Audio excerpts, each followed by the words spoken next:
We only need a teeny tiny bit of constriction. It sounded like she had a little bit of constriction going on.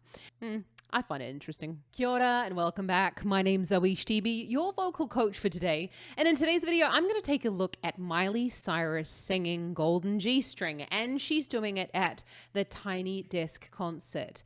Now, Miley Cyrus is a well-known voice. As soon as you hear the first couple of notes of her songs, you know that it's her singing. She did, however, a little over a year ago, have vocal surgery to correct a Reiki's edema on her vocal folds, but it seems like she's all healed and back in action. In this video today, I'm going to be taking you through how you can make your voice sound a little bit grittier, a little bit rockier, but without the help of cigarettes and alcohol to get you there. So let's get to the video.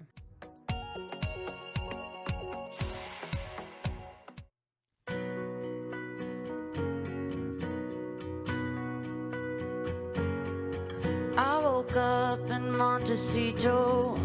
I was thinking about my life, and the questions raise more questions, staring out into the night. Yes, I won the golden G-string, put my hand into hellfire. I did it all to make you love me and to feel alive. It's quite interesting, actually, with Miley's voice, because if you go back and have a listen to some of her earlier Hannah Montana stuff, she did also have like a little bit of that grit in there. I mean, she has been through the vocal surgery, so you can pretty much guarantee that there's no nodules there, and she is being looked after by Dr. Zeitels, who is, you know, he's very famous for looking after famous people's voices. Miley Cyrus has also said that she has stopped smoking and drinking in order to take care of her voice a little bit more. But of course, the effects will still be there for a while. So what happens is smoking causes stiffness of the vocal folds, which is why you often can really hear smoking in a person's voice. They get that slightly huskier sound because you're not getting the same flexibility of the vocal folds as people who don't smoke.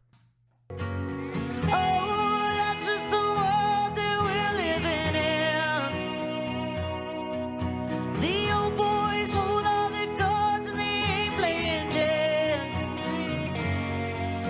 You dare to call me crazy? Have you looked around this place? I should walk away. Oh, I should walk away. But I think I'll stay. There are Okay, so did you hear as she went up to the start of that chorus that it sounded like she had a little bit of constriction going on? So the way in which we create that little bit of a rasp is by using the false vocal folds. And you can see a video of Steven Tyler's false vocal folds here. The false vocal folds are actually two flaps over top of the true vocal folds. They're part of the swallowing mechanism. So when we swallow, the true vocal folds close, the false vocal folds close, and the epiglottis comes down. So what's happening there, though, with Steven's voice is the false vocal folds are kind of getting in the way and pushing down a little bit on the vocal folds. Now that creates that disruption of air, like what Miley's just done there. If I was to sing a clear tone, yeah, so the false vocal folds are just kind of getting in the way and disrupting the way in which the vocal folds are moving themselves. It's important to note that you don't do this with any pressure, any pushing, and it's not driven from here. We only need a teeny tiny bit of constriction in order to create that disrupted sound or that constricted sound. layers to this body, primal sex and oh, I should walk away, but I think I'll stay. There are layers to this body, primal sex and primal shame. They told me I should cover it, so I went the other way. I was trying to own my power, still I'm trying to work it out. At least I give the paper something they can write about. When she's going up to those high notes, you can really hear the constriction doesn't increase.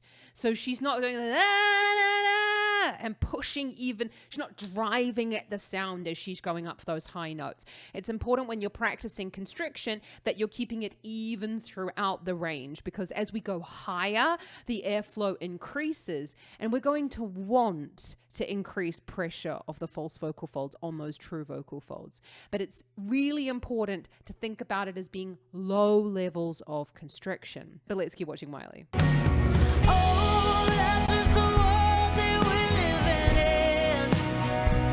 Oh, the old boys hold on their guns and they ain't playing gin. You dare to call me crazy, have you looked around this place? I should walk away. Oh, I should walk away. But I think I'll stay. So the madman's in the... Did you see that as well? She almost braced up into that note. Granted, this is like a one-off performance that she's done, so we can sometimes use a little bit more pressure in a one-off situation than we would in, say, a touring situation or when you're singing for 2 hours. So if her voice is a little bit scratchy at the end of it, it's not the end of the world for her. She can, I don't know, do some more lax voxing and then she'll be absolutely fine.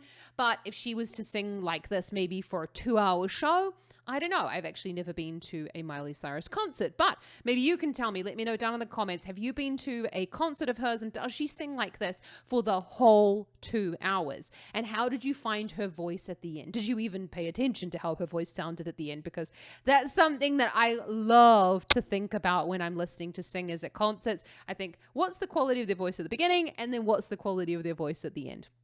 I find it interesting. It's coming up. Let's listen to the chorus. I should walk away. Oh, I should walk away.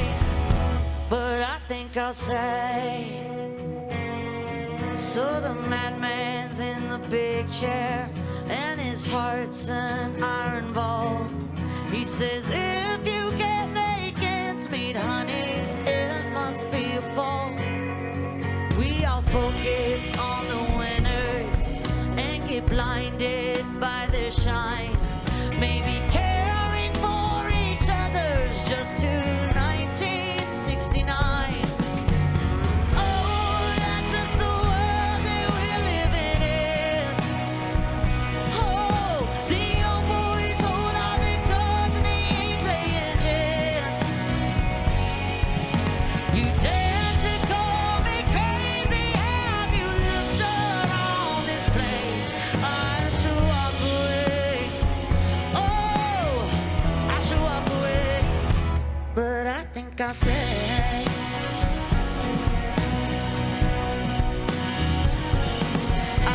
So you do notice, though, as she's going up into the chorus, that she's getting into quite a thick vocal fold sound.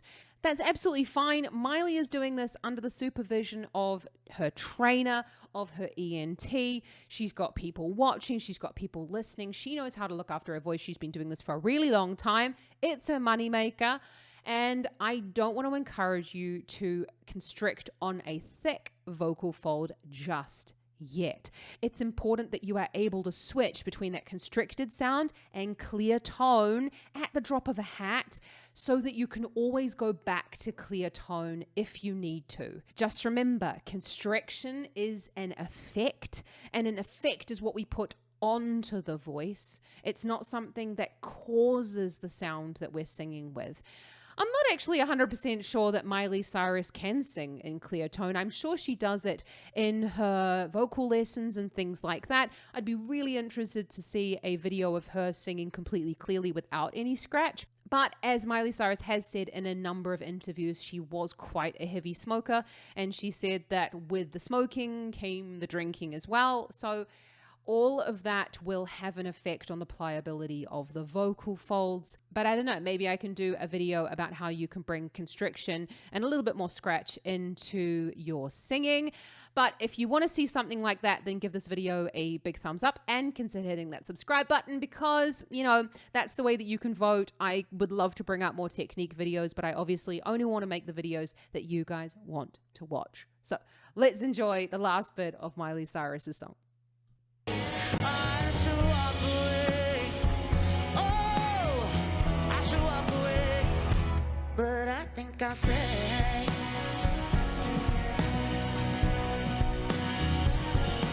I think I'll stay.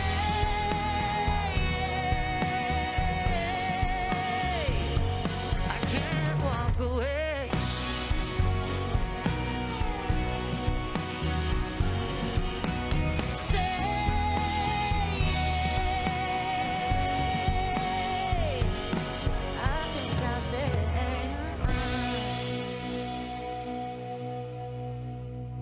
Thank you very much. Okay, this is definitely a lot more high tech than the usual Tiny Desk concerts, but how cool is that? I mean, you can obviously see her band there is in the background.